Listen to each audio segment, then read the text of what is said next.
I hope आप सभी बहुत अच्छे होंगे, आपकी तैयारी अब तक सारी हो चुकी होगी। सो बेटा अब मैं आपको कराने वाली हूँ अमांडा। इंपॉर्टेंट चैप्टर है जिसको लिखा है रॉबिन क्लेन ने, ठीक है। सो बेटा इस चैप्टर में ना आप बहुत खुश होने वाले हो। तो इससे इस चैप्टर से मैसेज जाता है बेटा पेरेंट्स को, ठीक है। जो पेरेंट्स आपको ज्यादा रोक टोक करते हैं, हर चीज पे टोकते हैं, उनको ये मैसेज जाने वाला है, ठीक है। All the very best, exam अच्छे से करके आना, कुछ भी छोड़ के नहीं आना है, रीचेक करनी है अपनी कॉपी। सो बेटा मैं आपको कराने वाली हूँ अमांडा। अमांडा जो कि लिखा है रॉबिन क्लेन ने। सो इस चैप्टर में ना आपको बहुत मजा आने वाला है और आप बहुत खुश होने वाले हो। और ये चीज अपने पेरेंट्स को बताना, ठीक है। ये उन पेरेंट्स के लिए है जो अपने बच्चों को रोक टोक करते हैं, हर चीज पे रोक टोक करते हैं, ऐसे नहीं करना वैसे नहीं करना, आप बच्चों को कुछ नहीं करने देते। कुछ पेरेंट्स ऐसे होते हैं, तो उनके लिए ये मैसेज है, तो प्लीज उनके साथ भी ये शेयर करना, ठीक है। बेसिकली चैप्टर ये पेरेंट्स के ऊपर ही है, कैसे एक बच्चा बहुत ज्यादा परेशान हो जाता है पेरेंट्स से, उनकी इतनी ज्यादा रोक टोक से, ठीक है। सो बेटा इसकी थीम है childhood innocence versus parental expectation, desire for freedom. देखो आपका जो बचपन होता है ना, वो एक तरह से आपसे छीन लिया जाता है पेरेंट्स के द्वारा। हर पेरेंट्स ऐसे नहीं होते, मैंने बहुत से पेरेंट्स ऐसे देखे हैं जो कि अपने बच्चों को बहुत अच्छे से समझते हैं, अंडरस्टैंड करते हैं और बिल्कुल फ्रेंड की तरह इंजॉय करते हैं, रहते हैं। सो बेटा अब ये जो थीम है ये है बेटा एक अमांडा बच्ची के ऊपर, जो कि अपने पेरेंट्स से, अपनी मदर से बहुत ज़्यादा परेशान हो गई इतनी ज़्यादा रोक टोक की वजह से। तो ये बताया गया जो चाइल्डहुड का इनोसेंस है वो दिखाया गया है किससे वर्सेस पेरेंटल की, जो पेरेंट्स की जो एक्सपेक्टेशंस है, ठीक है। तो जो बच्चों की जो फ्रीडम है वो छीन लेते हैं पेरेंट्स, तो ये बेसिकली उसके ऊपर है। मैसेज जाता है children need space to explore and grow without constant restriction. देखो जरूरी नहीं है हर चीज में पेरेंट्स का घुसना, ठीक है। पेरेंट्स को टू बी वेरी ऑनेस्ट इस तरह से रहना चाहिए कि बच्चों को फ्री छोड़ दो, कभी अपने आप वो गलती से अपने आप सीख लेंगे, ठीक है। तो हर चीज में आपको रोकना टोकना नहीं करना चाहिए। इससे पेरेंट्स क्या होते हैं, अपनी जो एक्सपेक्टेशन है बच्चे पे थोपते हैं। तो बच्चों को जो इंटरेस्ट होना चाहिए बच्चों को वो ही करना चाहिए, चाहे वो स्पोर्ट्स में जाए चाहे वो पढ़ाई में जाए। अगर वो पढ़ाई में अच्छा नहीं है, वो नहीं करना चाहता, तो इसमें कोई बुरी बात नहीं है, उसमें और कोई क्वालिटी होगी। हर किसी में हर अलग अलग क्वालिटी होती हैं, हर किसी में हर एक चीज नहीं होती है। ये पेरेंट्स को समझना होगा कि अपनी ये वीडियो अपने पेरेंट्स को दिखाना। बेटा देखो किसी को भी बुरा मानने वाली बात नहीं है, चैप्टर में ही आपको ये सारी चीजें समझाई गई हैं। चैप्टर से मैसेज दिया जा रहा है कि पेरेंट्स प्लीज अपने बच्चों को सपोर्ट करें, उन्हें ग्रो करने दें, ठीक है। वो अपने आप चीजों समझ जाएंगे। हर चीज में रोक टोक करना, कहाँ जा रहा है कैसे जा रहा है नहीं, उनको छोड़ दो, फ्री छोड़ दो, फ्रीडम छोड़ दो, जिसको जो करना होगा वो वैसे भी करेगा, ठीक है। सो जो ये रेस्ट्रिक्शन, कॉन्स्टेंटली रेस्ट्रिक्शन बच्चे पे लगाई जा रही है, ऐसे नहीं करना है। बच्चों को स्पेस दो, ठीक है। उनका खुद का स्पेस होता है, पर्सनल स्पेस होता है, उनको वो देना चाहिए। सो समरी स्टार्ट करते हैं, ठीक है। फर्स्ट स्टैंजा में जो आपके कुछ कीवर्ड्स हैं जो कि डिफिकल्ट होते हैं समझने के लिए, वो भी समझाऊंगी मैं आपको। तो फर्स्ट स्टैंजा में है hunch, to bend your back and shoulders forward into a round shape। Basically इसमें जो अमांडा की मम्मी है वो कह रही है अमांडा ऐसे मत बैठो, अमांडा ऐसे मत खड़े हो, अमांडा अपने शोल्डर को ऐसे बिल्कुल लेजी करके मत बैठो, ठीक है। तो ये सारी चीजें तो हंच को बताया गया। हंच क्या होता है बेटा कि अपनी बैक और शोल्डर को फॉरवर्ड आगे की तरफ ऐसे शेप में, राउंड शेप में झुकाकर बैठना। तो स्लाउचिंग मतलब होता है to sit in a lazy way with your head and shoulders hanging down, ठीक है। ऐसे करके जैसे बैठ जाते हैं बच्चे, तो उसको मना करिए ऐसे क्यों बैठ रहे हो, प्रॉपरली बैठो, ठीक है।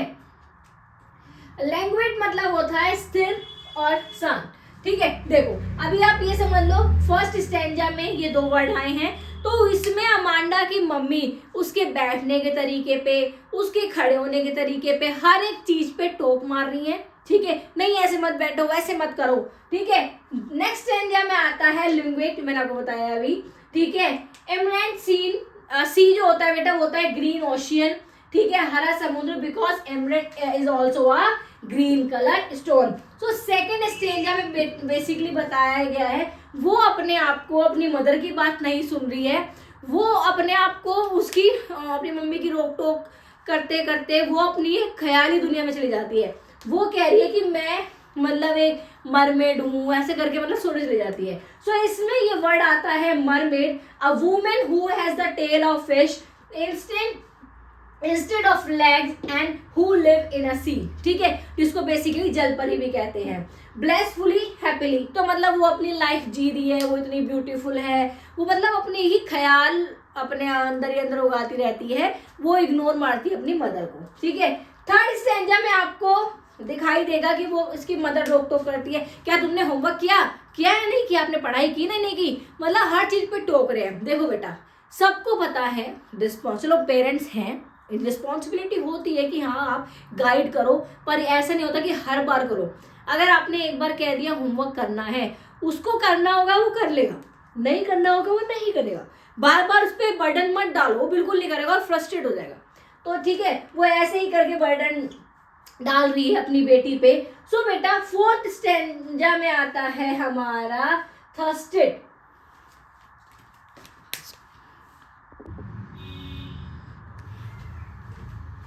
सो बेटा हमारा फोर्थ स्टैंजा में आता है हर्स्ट, ठीक है, मीन्स स्लाइटली, ठीक है।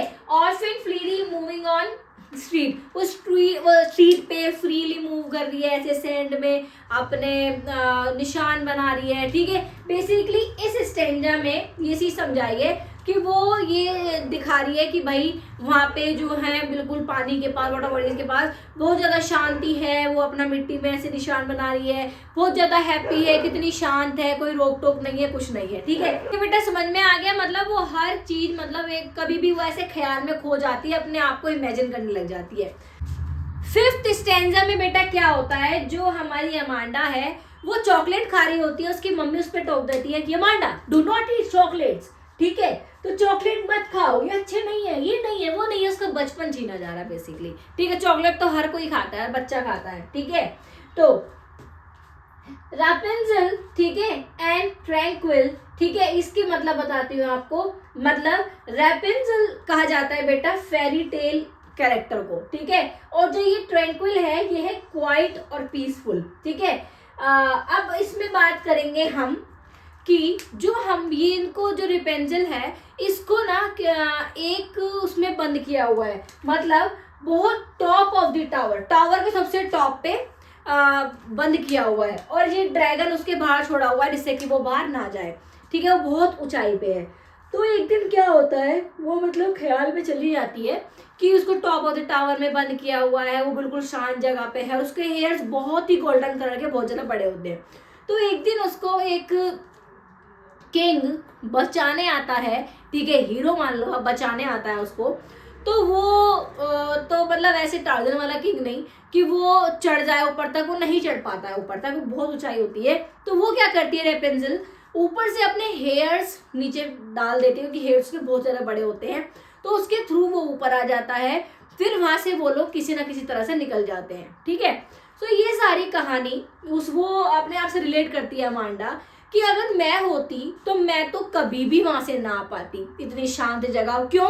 क्योंकि वो अपनी मम्मी से, अपनी मम्मी के टॉर्चर से, इतने ज़्यादा मम्मी के हर बात से आवाज़ से बहुत ज़्यादा परेशान हो गई थी। तो इसलिए वो खुश थी कि मैं कैद में भी रहूंगी तो खुश रहूंगी, वहां मुझे कोई यार टोकने वाला नहीं होगा, रोकने टोकने वाला नहीं होगा, बस शांत जगह पे मैं रहूंगी, मुझे हर चीज में टोका नहीं जाएगा, ठीक है। तो ये इस चीज से रिलेट करती है। उसके बाद स्टैंजा 6 जो कि लास्ट स्टैंजा है, उसमें वर्ड्स आते हैं बेटा, sulking to refuse to speak or smile because you want people to know that you are angry about something, ठीक है। हैंग मतलब टू इरिटेट somebody continuously, ठीक है। कुछ इंपॉर्टेंट वर्ड्स मैंने बता दिए, इन सबको आप की वर्ड्स को जरूर मेंशन करना। सो एट द लास्ट क्या होता है बेटा, लास्ट में उसकी मम्मी उससे बात कर रही होती है, तो वो रिप्लाई नहीं कर रही होती है, वो बोलती है कि मम्मी उसकी बोलती है कि जब मैं तुमसे बात करूँ तो मुझे देखती क्यों नहीं हो, तो वो रिप्लाई नहीं करती है। तो इसलिए ही इसमें कहा गया है कि वो इस तरह से रिफ्यूज कर देती है और बिल्कुल भी बात नहीं करती है, जिससे वो बताना चाहती है कि हाँ मैं एंग्री हूँ। और वो उसकी मम्मी कहती है तुम मुझे इस तरह से क्यों दिखा रही हो कि तुम मेरे से किसी बात पे एंग्री हो, तुम रिप्लाई नहीं करोगे तो सबको ये लगेगा कि मैं तुम्हें बहुत ज़्यादा इरिटेट कर रही हूँ कंटिन्यूअसली। हकीकत तो यही है ना, कि भाई वो परेशान कर चुकी हैं, ठीक है। तो बेटा बच्चों की सी समझना बहुत ज़्यादा ज़रूरी होता है। हर कोई बच्चा कई बार परेशान हो जाता है, मैं भी बहुत बच्चों से ऐसे मिली हूँ कि पेरेंट्स से अपने परेशान हो जाते हैं रोक टोक की वजह से, ठीक है। और जिसमें कि वो बिल्कुल गलत नहीं होते हैं, बिल्कुल भी गलत नहीं होते हैं। बहुत अच्छे बच्चे जिनसे मैं मिली हूँ, बहुत अच्छे बच्चे हैं, बट वो थोड़ा पेरेंट्स का बर्डन, नहीं ये नहीं पढ़ना है जबरदस्ती यही करना है, ऐसे नहीं होता है, ठीक है। बच्चों का इंटरेस्ट जानो तो parents, mother plus father equally important होते हैं, ठीक है, चाइल्ड की ग्रोथ के लिए, ठीक है। अब एक बर्डन डालेगा, गुस्सा करोगे, ये सब नहीं चलता है, ठीक है। आई होप आपको समझ में आ गया। बेसिकली इसमें एक बच्ची का, अमांडा का बचपन छीना गया है, क्यों? पेरेंट्स की वजह से। तो ये वीडियो प्लीज अपने पेरेंट्स को जरूर दिखाना। पेरेंट्स कभी बच्चों का बुरा नहीं चाहते हैं बेटा, ये बात मैं आपको बता लूं, चाहे पेरेंट्स कैसे बुरा नहीं चाहेंगे, बट वो एक होता है ना, केयर बहुत ज्यादा करने लगते हैं, बहुत ज्यादा, जिसकी वजह से बच्चा फ्रस्ट्रेट हो जाता है। इतनी केयर की जरूरत नहीं है, एक लेवल पे आपको छोड़नी पड़ेगी। आपने ग्रोन अप चाइल्ड हो गया, आपने उसको ग्रो कर दिया है, अब उसका पीछा छोड़ दो, ठीक है। इतना भी उस पर बर्डन मत डालो, जो उसको करना होगा वो कर लेगा, ठीक है। सो बेटा ये समरी में सिर्फ यही सारी चीजें दिखाई गई हैं। वो मतलब हर एक चीज पे टोक रहे हो, बैठ क्यों रहे हो वैसे, उसको घर पे तो कम से कम फ्री छोड़ दो ना। स्कूल में टीचर्स बोलते हैं कि अरे बैठ क्यों रहे हो, ऐसे क्यों बैठे हो, ये क्यों बैठे हो। घर में तो कम से कम उसे ये लगे कि मैं अपना घर है, मैं जैसा मन चाहूँ बैठ सकता हूँ, जैसा मन चाहूँ लेट सकता हूँ, जो मन चाहे वो खा सकता हूँ। पेरेंट्स कहते हैं ना, नहीं ये नहीं खाना, नहीं वो नहीं खाना, ऐसे नहीं होता बेटा, ऐसे बच्चों का डेवलपमेंट अच्छा नहीं होता है। सो आपको मैं पहले भी बोल चुकी हूँ, हर वीडियो में आपको ये चीज बोलती हूँ मैं, हर स्टोरी को अपने आप से रिलेट करो। अपने आप से रिलेट करोगे तो 100% रिजल्ट पाओगे, अच्छे से अपनी बात को रिप्रेजेंट कर पाओगे आंसर में। आंसर रटे नहीं जाते हैं, मैंने आपको इसलिए ही इतने बिल्कुल साफ शब्दों में समझाया है। अगर आपने ये समझ लिया ना बेटे, नंबर नहीं जाने के आपके कहीं भी, नंबर आपके हाथ में आने हैं, ठीक है। बिल्कुल 80 में से 80 नंबर आएंगे आपके, देखना, ठीक है। ग्रामर पे भी ध्यान दो, ठीक है। सो बेटा ये पॉम भी हमारी खत्म होती है, ठीक है। सो हमेशा जब भी पढ़ रहे हो आप, कोई भी सब्जेक्ट पढ़ रहे हो, अपनी लाइफ से रिलेट करो, आप अच्छे से आंसर लिख पाओगे, राइटिंग कर पाओगे, ठीक है। और ये वे अपने पेरेंट्स के साथ भी शेयर करो तो वो भी समझेंगे। देखो मैं आपके अच्छे के लिए, पेरेंट्स के अच्छे के लिए, दोनों के लिए कर पा रही हूँ, क्योंकि एक टाइम पे ना कम्युनिकेशन गैप आ जाता है पेरेंट्स के बीच में, बच्चों के बीच में, क्यों? सिर्फ इसी की वजह से। इसलिए बच्चों के साथ कोऑर्डिनेशन ऐसा बनाओ, ठीक है। आप डिपेंड करता है, कोई भी तरीका हो सकता है आपका अपनाने का, किस तरह से आप रिलेशन अपने बच्चे के साथ बनाओ, अच्छे से स्ट्रांग बिल्ड करो, जिससे कि उसको कभी बर्डन ना लगे, आपका डिसीजन ऐसा ना लगे कि उस पर थोपा जा रहा है, ठीक है। So I hope you like the video, आपको समझ में आ गया होगा। Please do like, share and comments on my videos.